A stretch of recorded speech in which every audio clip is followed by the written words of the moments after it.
See, up to this point, we have agreed on how we raise our son. But in this situation, she's trying to protect him from the world. I'm trying to prepare him for the world. If he cannot handle me raising my voice to get his attention, to see the bigger picture, he's not ready for a world that doesn't care about his feelings.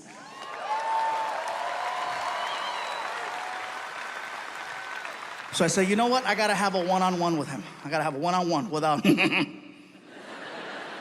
So I take him out to the movies. We get in the car, we take off. Little 20-minute drive, okay? As we're driving, I figure I'll have a little one-on-one with him. Maybe this way it doesn't feel like a talk. I thought he understood what I was trying to say. It's late, we're leaving the movies. We're pulling out of the parking structure, and out of the corner of my eye, I see a cop car. And I made a sound. I was like, ugh. And Frankie goes, what is it, Dad? I said, there's a cop at the light. What are you worried about? He's gonna stop us. How do you know? Watch. I made that left turn. Frankie's losing it. It's happening! I said, relax. I pull over. Cop pulls up from behind. Immediately, driver, windows down. Oh. Driver, hands out the window. Serious?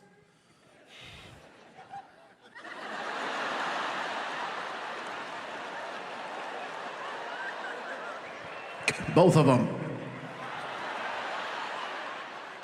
I can't, I'm fat! He gets to the window, and he's got the flashlight, and he shines the light right in my face. He's like, license, yeah. Here. He takes the license, and then, of course, do you know why I stopped you? Officer, no, I don't, but I'm sure you're about to tell me. You don't have a front plate on your car. I said, officer, you're absolutely right. I do not have a front plate on my car, but my name is actually on the front of the car. Excuse me, my name is on the front of the car. I own a 2012 Ford Flex, and the Ford Flex has the actual word flex written on the hood. I have a friend who does custom automotive work, and he took all the letters off the car except for the letter F, and he made letters so that it spells Fluffy on the hood, okay? Yeah, it sounds impressive. You can do it too for like $23. It's not that bad. They're like refrigerator magnets. You can even move them. Like one day a letter flew off and it said Fluffy. Look at me, que pendejo. I know, stupid, right? So the officer walks around to the front of the car and he takes his flashlight and he shines the light right on the hood. And he does this, he goes, I knew it! And my son goes, what does that mean? I said, that means we get to go. Oh, Houston, for the first time in a long time, my son was actually impressed by something that I did. You gotta figure, this is not impressive to my son because he grew up in this environment, okay? You saw that, right? I saw like a... That's like the third one I've seen. It's like stuff keeps... The people upstairs from Tomball, keep talking.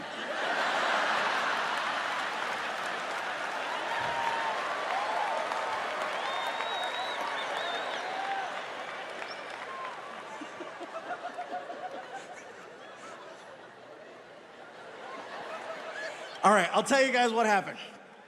Shakira performed here a few days ago, and Shakira has an amazing show, okay? She doesn't just come out and la la la la la la la la la la la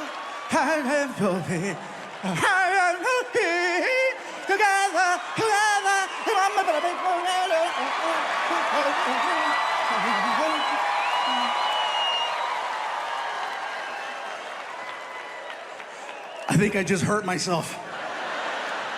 But there's a part of her show where all of a sudden it goes, and there's cannons with confetti that shoot everywhere, right? And I think that was leftover Shakira. Yeah. Can we edit out the part where I burned 800 calories? Oh my God. So where was I? Oh, this does nothing for my son.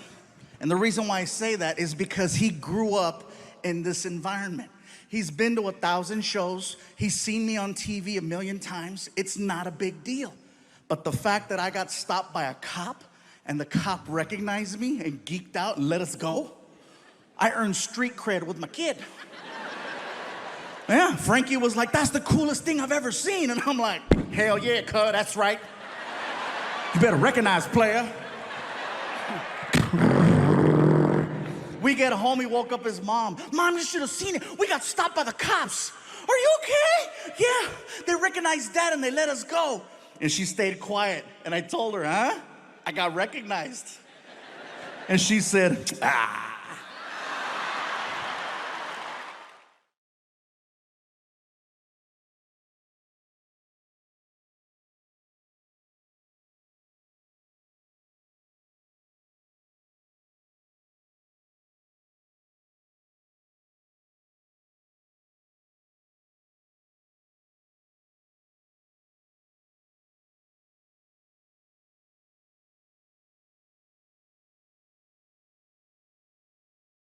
Man, I've had the weirdest year, man. I started off this year all messed up, man. I started it off in the hospital. Yeah, Pikachu la cagó. I messed up. I'll tell you what happened. I was at the house and I was eating some tacos and they were delicious.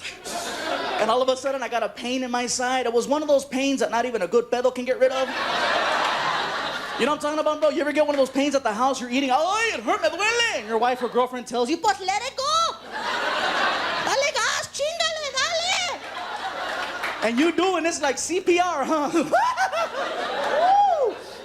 Well, try as I did, it didn't work. I wound up in the emergency room, and if, you guys do whatever you can to stay out of the hospital, because it was scary. It was, the first thing they did to me was they stripped me of all my clothes. And not in a sexy way either. It wasn't like, are you ready for Pikachu?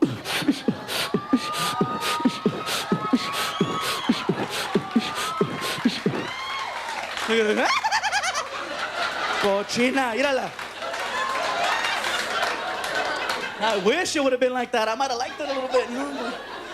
No, man, you know what they do to you in the hospital? They pull out these little industrial scissors that cut through anything, right? And they started on the left foot and they finished on the right. And they cut all the way up and cut all the way down and they pulled everything off at the same time. And Pikachu! Se me salió el Pokemon! And it was cold, too. Ooh. Pikachu! Ooh.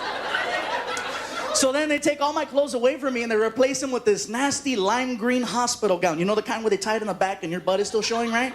It was one of those. So I'm standing and I turn around and I see myself in the mirror. And I realize at that very moment, I do not look like a Pikachu. With all that green on, I look like goddamn Shrek. And it wasn't me who gave me the nickname, it was the nurses. I could hear them too. Mira, Marta, ese gordito se parece Shrek. I'm serious, all he needs are the little antenitas and the donkey, that's it. So they wheel me into the room, right? And I'm laying down in the bed finally, and the doctor comes in. And I don't know what it is about doctors, they're just always happy to see you. Ah, Mr. Iglesias, how are you? I can't fart. Tengo pedo atorado. Mr. Iglesias, please, do me a favor. Roll over on your side. I'll be right back. So he goes over to the wall and he gets these little gloves and he puts them on and he comes over to me and he puts his hand right here. And he goes, does that hurt? No. Does that hurt? And then this doctor turned into a magician. I swear to God he did, because his hand disappeared. And it reappeared somewhere way back here. I'm not going to tell you what he did, but you know what he did. El cabrón me hizo Pokemon. And then he has the nerve to tell me, Mr. Iglesias, I found the problem. You seem to be suffering internally. You have a blockage in your passage system. And I'm thinking, pues, take out your finger.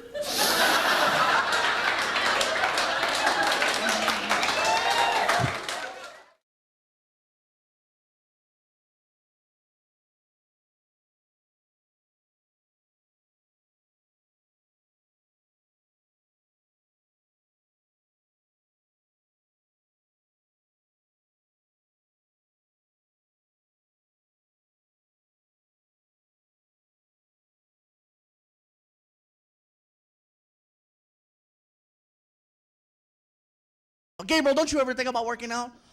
I think about it all the time. All the time, watch.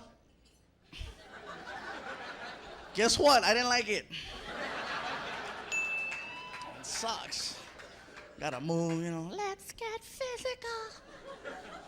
You try to watch TV, they got the Bally's commercials. I hate those stupid commercials because they never have fluffy people in them. Everybody's already in shape, you know. Everybody's buff, everybody's all slim and trim, you know. I want to see a commercial with a fluffy guy on there on a treadmill, just heaving. Next scene, he's on the floor. Help him! Bally's.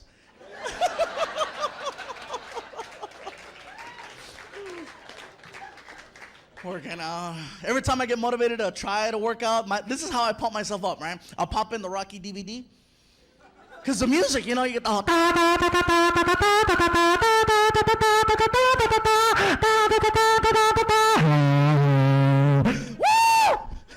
As soon as the movie's over, I turn it off, and the regular TV comes back on, and never fails. I want my baby Chili's, baby backwards. Oh, that's a sign.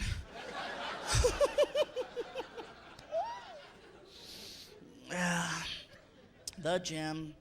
People say too, you know, well, you don't really have to work out. Just, you know, walk a little bit. I always hear that. Gabriel, you should walk. Why don't you walk?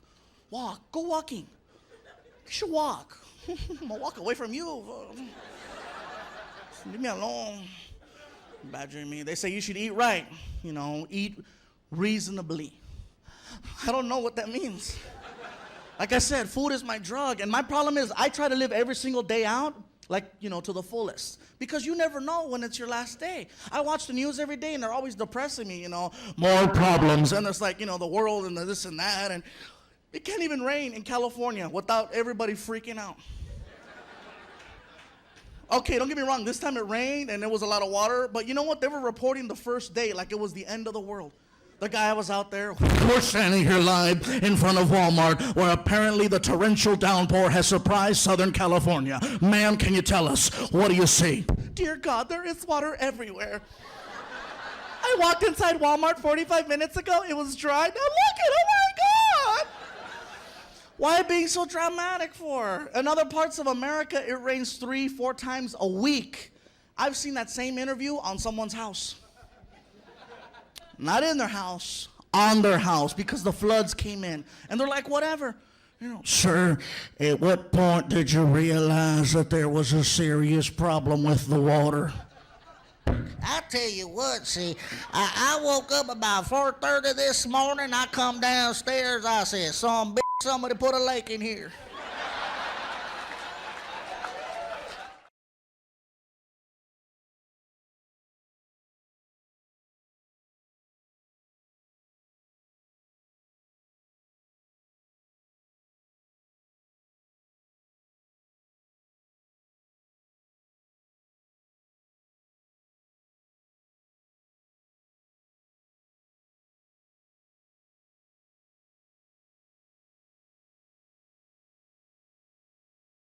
I've looked at someone like that before. I've been starstruck many, many times. As a matter of fact, this past year, I got to meet one of my childhood heroes.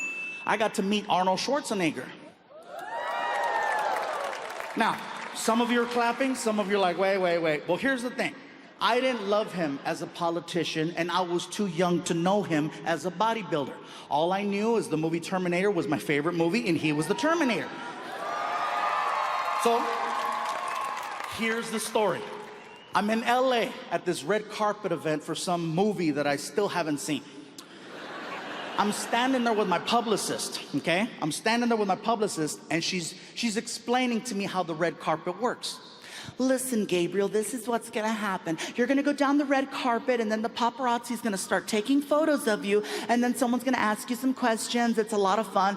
Then we'll go inside, and then we'll go to the after party. It's gonna be great. As she's telling me this, I'm looking around, and I look over, and I notice, I see him. I see Arnold Schwarzenegger, and I freak out.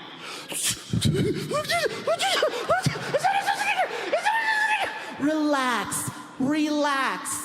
You've never met Arnie? I said, no, I've never met Arnie. I work with him all the time. He's really nice. Would you like me to introduce you? I'm like, yes.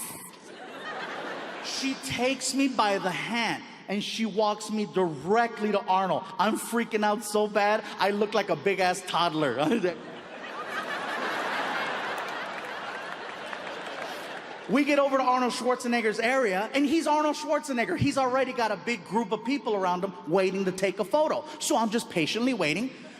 As I'm watching him, you guys, I gotta tell you right now, no one on this planet is better at meeting people than Arnold Schwarzenegger. He is the greatest people meter I've ever witnessed. And the reason I say this is because when you meet him, he's very engaging. He grabs your hand, he pulls you in, he looks at you in the eyes, and he turns it on. When you meet Arnold, you get exactly what you think you're gonna get. It's awesome to watch. You know? How are you? So nice to meet you. You're so strong. You pump iron. Hey, look at you. This is incredible. Got these lights and this red carpet. This is incredible. Excuse me. How are you? Hey, you're so strong. You pump iron. This is incredible. Look at you. People are walking away from him, looking at their hand. They're looking at their hand, you guys. 10 minutes I'm watching Arnold Schwarzenegger light people up. And then I noticed something else. I noticed that Arnold has a handler, a guy who stands right behind him. And it's this guy's job to basically reset Arnold for the next person he's about to meet. Arnold Schwarzenegger will never cut off a conversation with the fan. The guy behind him listens in on the conversation, and he determines when enough is enough, and then he signals Arnold to cut it off and move on. Here's the signal. He grabs the back of Arnold's arm right there, 2 times. 1, 2. That lets Arnold know, cut it off, time to move on. Always to the left. Awesome to watch. This is incredible what these lights and these special effects is going on here. Excuse me. How are you? Nice to meet you. You're so strong. Hey! I'm like, oh. So I yell out to the handler, hey! And the handler turns around. Hit him! I want to meet him. Hit him! And he starts laughing because now he sees that I see how the Terminator is really working. So he gives me one of these. Next thing you know, he is lighting Arnold up. He is hitting Arnold so fast, Arnold can barely keep up. Excuse me, pardon me, excuse me, hello, how are you? Excuse me, pardon me, high five, high five, high five, high five, high five, pardon me, excuse me, hello, how are you? Very good. Pound, pound, pound, pound, pound, pound, pound, pound, pound, pound, pound, pound. He's coming down the line, coming down the line, coming down the line, and I'm just waiting. And I stick my hand out and he grabbed it. How are you, son? I recognize you. I know who you are. You're the comedian who does the joke about the Indian man trying to rob a bank, but he cannot rob the bank because they are making fun of him.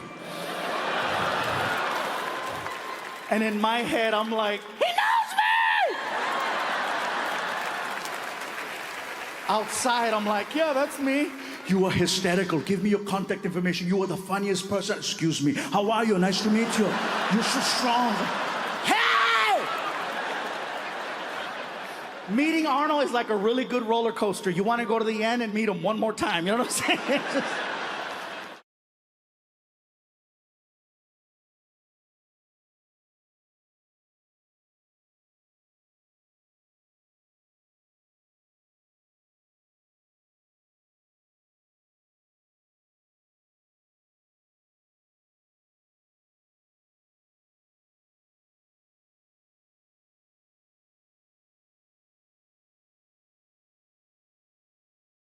But again, I understand that some people need to be held accountable for certain actions. I just feel like a lot of times a simple conversation can fix things.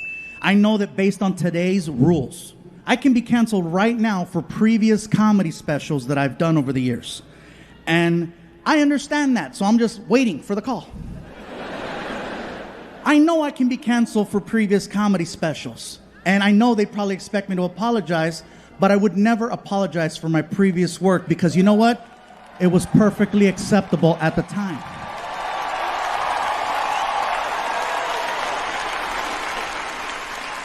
Clearly, there are things I would change now, but at the time, no. There's no way to go back and apologize for that when everything was okay. I want to let you all know right now that there are things about me that you don't know that you're going to find out sooner than later. So basically what I'm trying to do at this moment is do what my lawyer said and get ahead of it. I offended someone whose name I should have never brought up. I offended a professional fighter. His name is Canelo.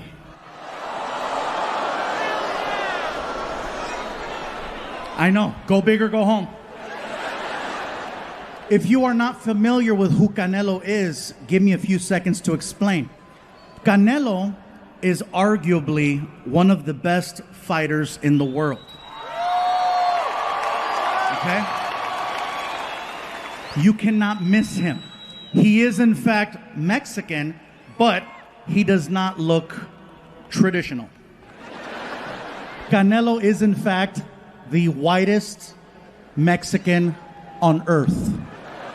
He's super white. He's so white, he's redhead.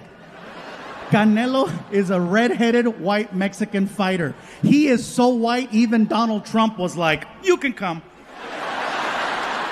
Super white. But then he opens his mouth and you realize, oh, Canelo, he's not local. So here's how I got in trouble. A comedy friend of mine by the name of Ron White reached out to me. And Ron White invited me to be part of his Tribute to the Troops comedy show for the Nashville Network. And I told Ron, I said, Ron, I'd love to do the show. Anything for the troops, let's do this. So the show taped in Vegas. And it's a couple other comics plus myself. And Ron White's the host. He brings me up on stage and I figure I'm only doing 10 minutes, okay? I might as well just do references to Las Vegas since everybody knows Vegas. So I started talking about boxing. And then I brought up Canelo. And here's where I got in trouble. I said, Canelo is my favorite fighter of all time. I just wish... And it was all downhill after that. I said, I just wish he would not do interviews in English because English is not his strong language. And if you're a professional fighter, hear me out. If you're a professional fighter, you need to sound confident, engaged, threatening, aggressive, on point, in your face. And in Spanish, he does. In English, not so much. In Spanish, he's a killer. In Spanish, the reporter, the announcer comes out. Aquí estamos con Canelo Álvarez que se va a pelear contra Floyd Money Mayweather este fin de semana en pay-per-view en el MGM Grand en Las Vegas, Nevada. I know some of you heard that right now and you're like, oh my God, I think I understand Spanish. Because you do.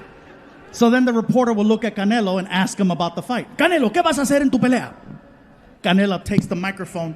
He's a man of few words, but he's on point. He looks at the camera and he's like, pues mira, lo pegaré así, va a pegar el piso. ¡Sas!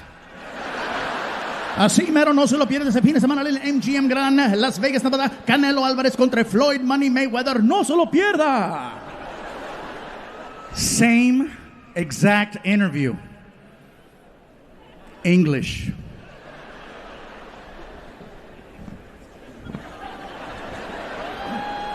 I'm standing here alongside Mexican superstar Saul Canelo Alvarez, who's going to be facing Floyd Money Mayweather this weekend on pay-per-view. Canelo, what is your strategy and your plan of attack going into this weekend's fight against such a technical opponent, if you will? A man who has single-handedly redefined the sport of boxing. What is your plan of attack going into the fight?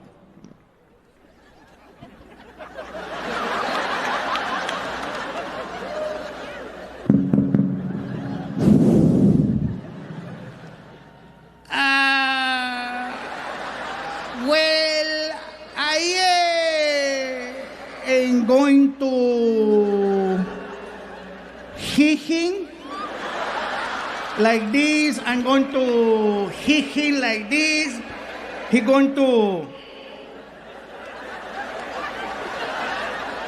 fall on the, ¿cómo se dice piso, güey? Floor. He's going to fall to the floor and then tan tan, así. All right, well, there you have it. Floyd Mayweather, I hope you are ready, my friend, because, yeah, that's what's waiting for you. Reporting live for ESPN News, I'm Phil Stevens. Back to you in the studio, and we're out. The hell was that, goddammit? Why did you warn me? So word gets back to Team Canelo about the joke that I did.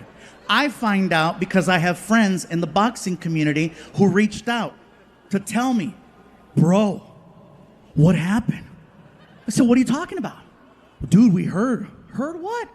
We heard that Team Canelo's pissed. I said, so what does that have to do with me? Well, I guess it's about a joke you did about Canelo. Huh?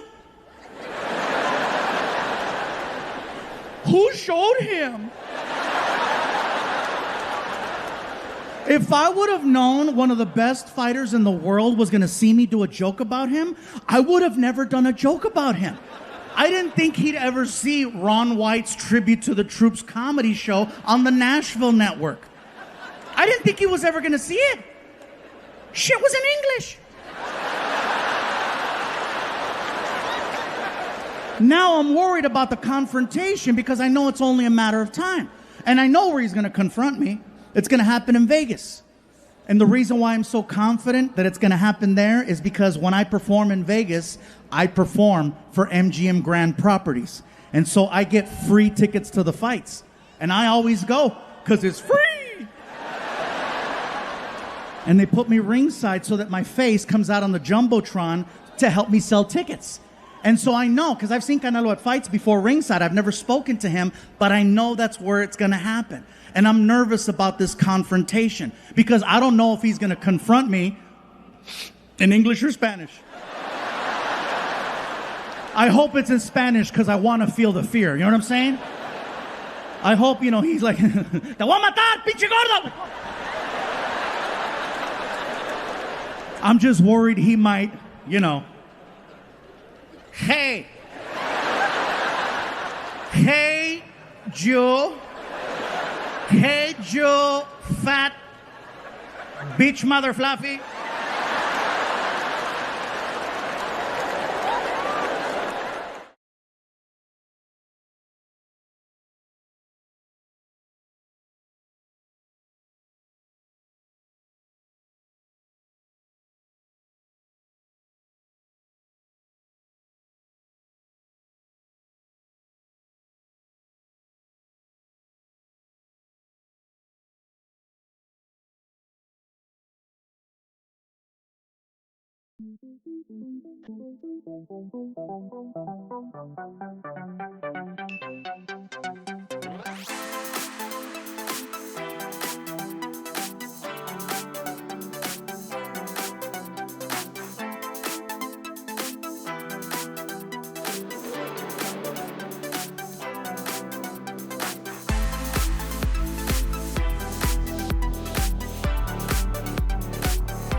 getting back into the swing of things, we have definitely come a long way from 2020.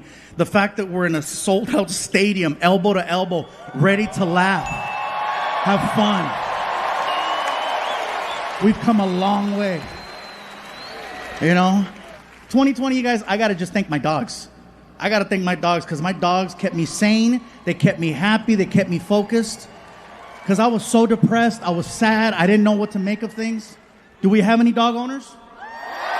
Yeah? See, dog owners, you know what's up. No other animal in the world will give you 100% like a dog. What, cat? No. I'm sorry. No disrespect to cats or cat owners. But cat owners, you know as well as I do. Your cats, because I know you got more than one. Your cats look at you like you live in their house. You walk in, you try to scold them for something. And then when you try to talk to them, they turn their back on you and show you their butthole. And you're staring, you're like, oh my God, it's so dark. Only a dog will give you 100% of itself. That's why they get so sad when they know you're about to leave, and why they get so happy when you come home. You are literally everything they've been looking forward to. And now you're back! I know for a fact, nothing on this planet loves me more than my dogs. I said this last night and someone said, what about your son? I said, nothing loves me more. I could leave my dressing room for 1 minute or 1 hour. When I come back, the reaction is the same. It is the greatest moment ever, every single time. Oh yeah. My dog Vinny will jump off the couch and run towards me top speed. And then when he gets to me, he jumps up and down. And he makes a sound like a... You can almost hear, where were you? Where were you? Where were you? And he pees everywhere. I used to get upset that he would do that, but then I thought about it. My dog loves me so much, he cannot control his own bodily functions. That's why when I would go home, I would immediately pick him up before anything. And then my girlfriend would get mad. How come you don't come to me first? I said, because the dog loves me more. How do you know I don't love you more? I said, I don't see a puddle. Mira, dry. Yeah, she didn't like that, sorry. But yeah, these dogs, man, let me tell you. And I apologize if I'm kind of stuttering or I'm not as focused right now. I have never been distracted by a blimp with my face on it.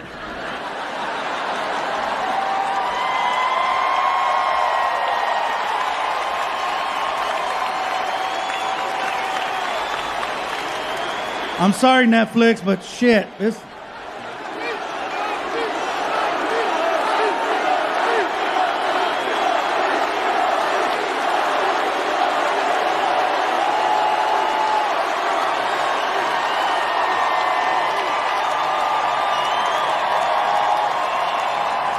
This is like a birthday and Christmas and the Super Bowl and the World Series and losing my virginity all at the same time.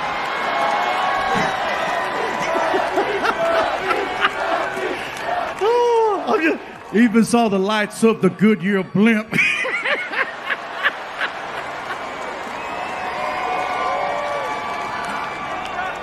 I'm sorry, you guys. I'm just so goddamn happy right now. Thank you.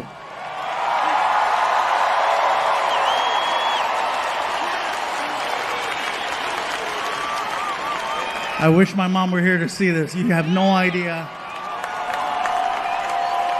She would have been happy to see all of you, but she would have been like, no, chinga su madre, mira lo que mi hijo está en el cielo. Anda ya con Jesus in the sky, mira.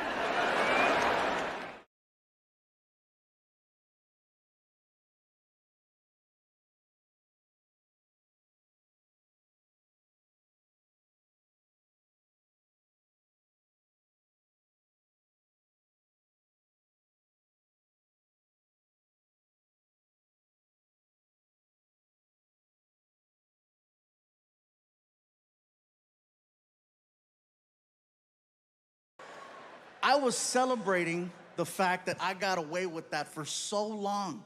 For so long. I snuck backstage at Chris Rock. I snuck backstage. I snuck.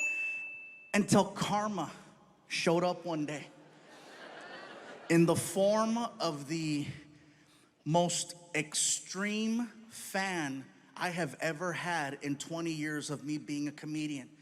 I had someone who not only made it backstage, this person paid to get into my dressing room.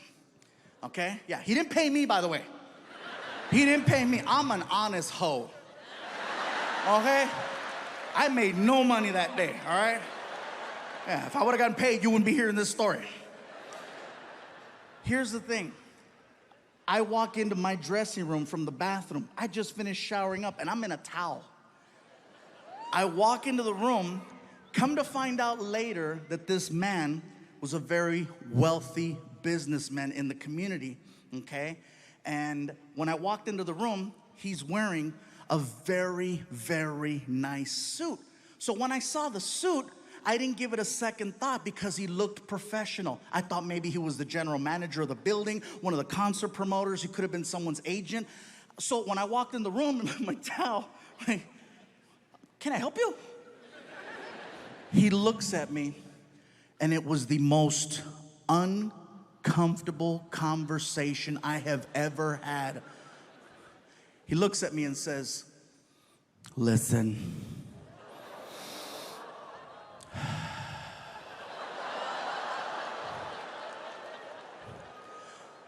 I am not here to waste any of your time. Fluffy, I am prepared to take care of you. I will give you a new Lexus and an allowance that's more than what you make as a comedian. Leave with me.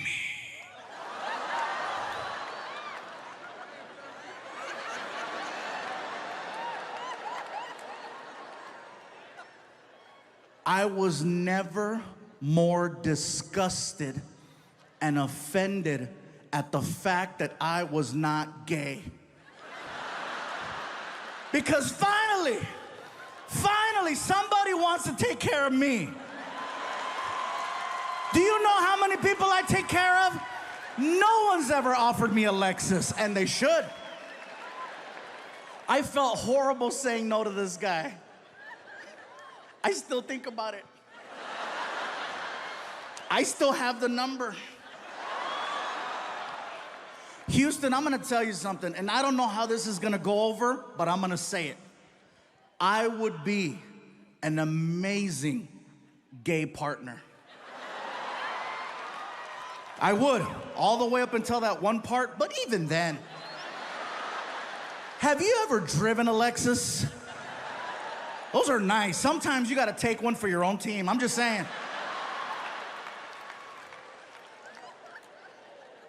Now, in all seriousness, not to be funny, not to be disrespectful, let me tell you the reason why I would be an amazing gay partner.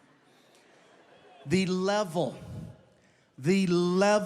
of communication between two men is so high, I might actually get an answer. There might be clarity and understanding. I might hear a yes, I might hear a no. Do you know how many relationships I have been in where I still don't know the outcome to certain conversations? Very simple yes or no questions. That's what I would do. Something as simple as, baby, you hungry? Well, I haven't eaten yet, so I probably should eat something, but I'm not feeling it right now. But if I don't eat right now, you know how I'm gonna get later. So I guess it's probably a good idea if I start eating right now. But it really depends on the options. What do you think? Ah!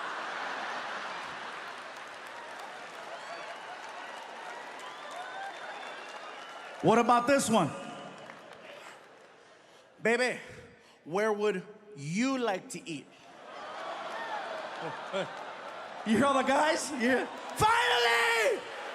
I'm not alone! Everybody's pointing at somebody right now. Guys, am I right? This has to be, you would think that this is the safest question in the world to ask, but it's not. Well, just pick something. You know me, I'm go with the flow. Whatever you decide is okay with me. You know me already, just pick something. All right, we're going to Burger King. I don't like Burger King. Why do we gotta go to Burger King? Burger King gives me chorro. Chorro is Mexican diarrhea. How about this one? How do you feel? Really? Really? You want to know how I feel? Well, you know, maybe if you'd pay attention from time to time, you might know how I feel. You might not need to have to ask me such a question because you would already know exactly how I feel. The amount of time and energy I've exhausted to let you know how I feel, and you have the nerve to ask me, how do you feel?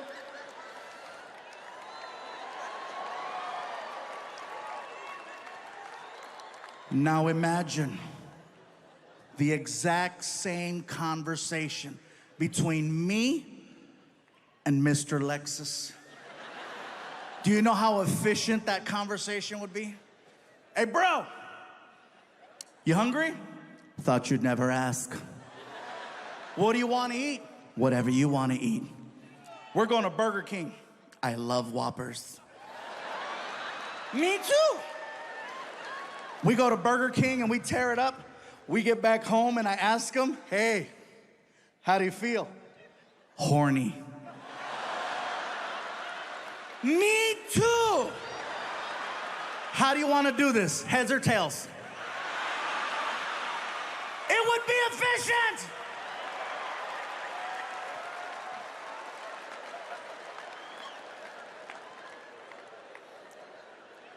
It's hypothetical. But believe me, I still think about it, you know? Especially whenever I get into fights with my girl and she says something like, oh, you think you can do better? Oh, I know I could have a Lexus.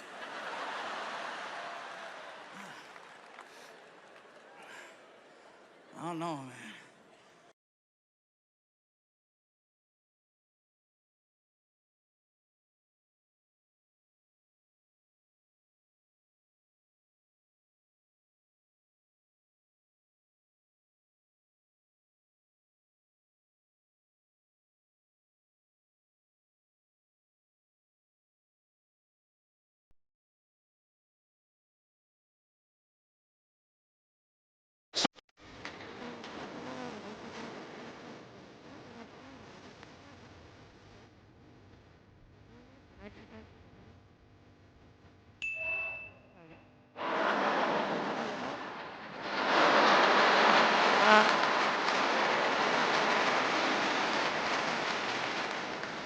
Here's the thing.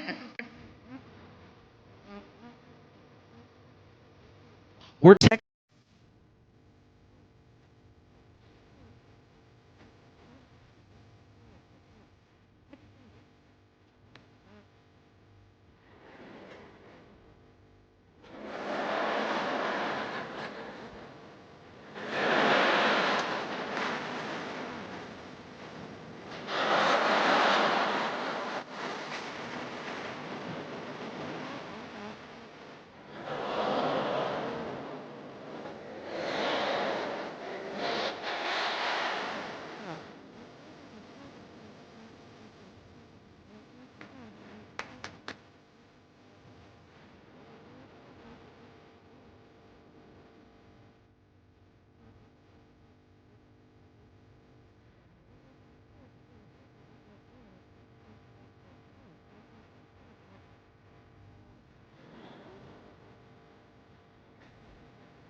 You know, some things transpired, and one day he wanted to have a conversation with me, and it caught me off guard. He's like, "Can I talk to you, Dad?"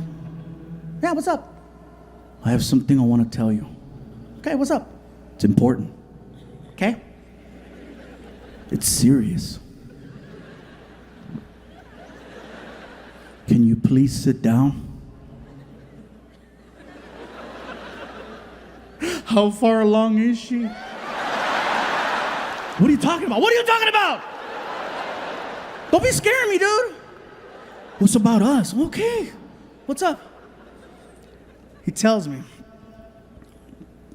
"Can you please stop making fun of me?" And when he said it, I felt it because I knew how hard it was for him to bring that up. And I said, "How long have you felt this way?" "My whole life." "Have you ever tried to bring this up in the past?" "Yeah." "What did I say?" "You told me to put on deodorant."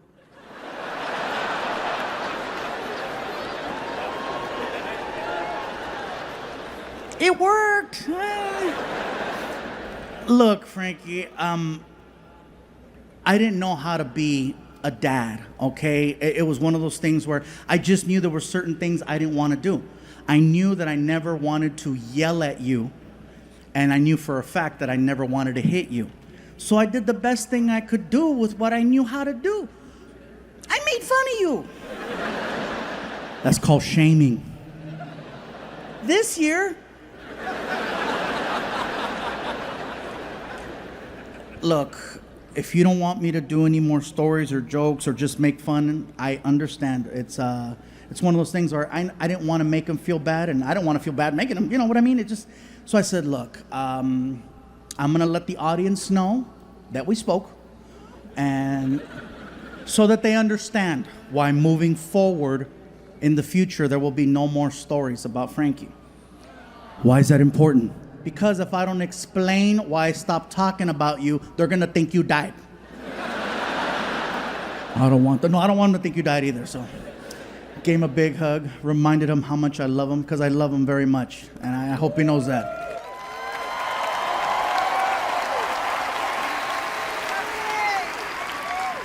I think that a lot of the issues and frustrations we've had for a while now have a lot to do with the fact that I am no longer with his mom.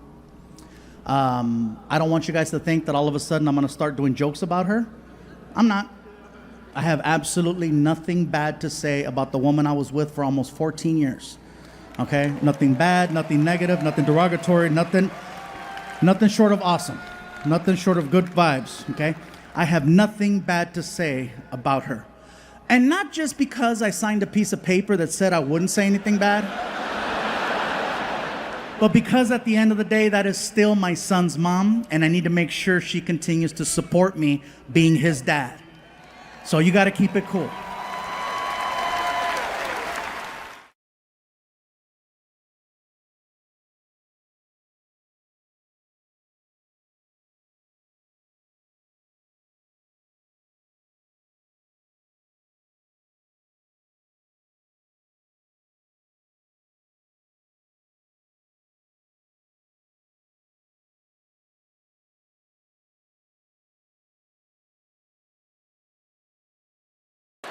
I see a couple of young adults right there. How old are you guys? You 13. Wow. And next to you? How old are you? You're 10. Okay. I am so sorry for what Martin said. 10 years old. But you know what though? I can't feel too bad because you know what? 10-year-olds are young adults. You are a young adult. I don't see you as a kid. A kid to me, first of all, is someone who doesn't have access to the internet.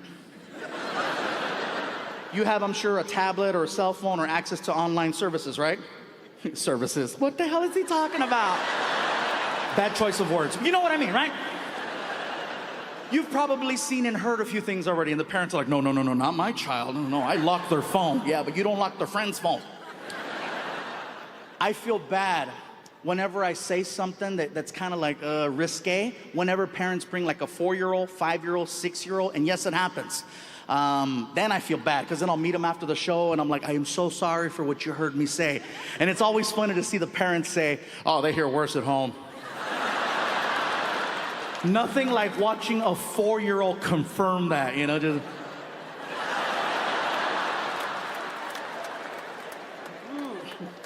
Like, for example, my son, he's 18 years old, but he still doesn't cuss at home. Okay, now whatever he does in public, I have no control over, but at home he knows he cannot cuss. One time in like 13 years, I caught my son cussing at home, and I couldn't even get mad. He had fallen down the stairs.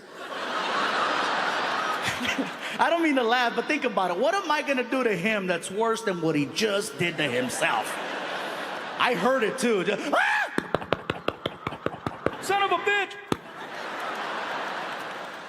I ran over, I didn't even check his safety. I was like, what did you say? You earned that one. I said, if you want to say the F word, next time let me push you. That's when I knew he fell hard. Really? No, get up here, come on. Well, cool, welcome you guys. I hope you have a good time. I know you're getting nervous, Dad. You see me talking to you, you're like, what's he telling my son? No, nothing. Nothing, being cool, but thank you for trusting me to bring your kids to the show. Or your young adults, sorry. Thank you for trusting me to bring your young adults to the show. And by the way, I know I keep pointing at people in the front right here. If you're here tonight with someone you have no business being here with, and you see a camera coming by, just be like, hey, Victory! They're very respectful. They'll go to the next person. Don't even worry about that.